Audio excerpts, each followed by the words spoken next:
শেরপুরের সীমান্ত থেকে প্রতিনিয়ত পুশিং করে বাংলাদেশে জনগণকে ঢুকানোর চেষ্টা করা হচ্ছে। আমরা এই পুশিংয়ের বিরোধিতা করেছি। আমরা ভারত সরকারকে স্পষ্টভাবে বলেছি যে সীমান্তে কোনো হত্যাকাণ্ড আমরা মেনে নেব না, সীমান্তে কোনো পুশিং আমরা মেনে নেব না। প্রিয় সংগ্রামী বন্ধুগণ, আমরাও বলেছি পুশিং করতে হলে আওয়ামী লীগের সন্ত্রাসীদের পুশিং করুন, শেখ হাসিনাকে পুশিং করুন।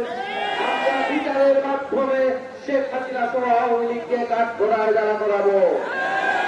প্রিয় সংগ্রামী শেরপুরবাসী, জাতীয় নাগরিক পার্টি সেই প্রকৃত উন্নয়নের, সেই সুষম উন্নয়নের রাজনীতি করতে চায়।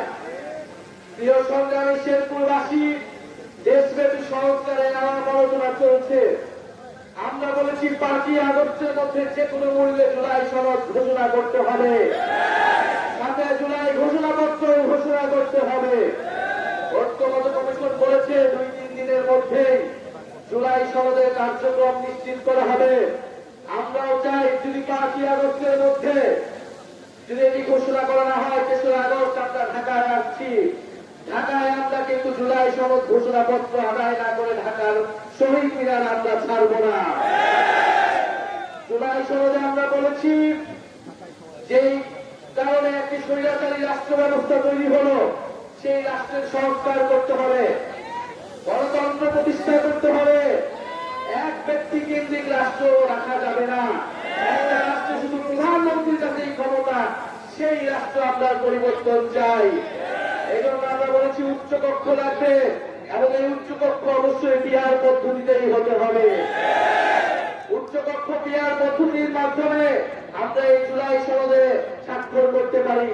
যদি মৌলিক সংস্কার না হয়, যদি রাষ্ট্রের গুণগত পরিবর্তন এই জুলাই সনদের মাধ্যমে না নিশ্চিত করা সম্ভব না হয়, তাহলে এই জুলাই সনদে জাতীয় নাগরিক পার্টি সমর্থন দিবে না। করতে চান আপনারা তাদের সাথে যোগাযোগ করতে পারেন।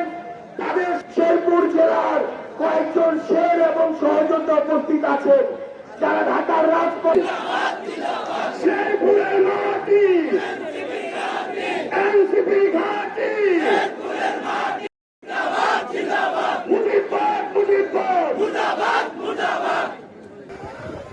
আসসালামু আলাইকুম ওয়া রাহমাতুল্লাহ। সারা জীবন মনে থাকবে ইনশাআল্লাহ। আসসালামু আলাইকুম। পদক্ষেপ 15 বছরে তো নির্মাণ করতে পারে নাই, আমরা নির্মাণ করবো ইনশাআল্লাহ।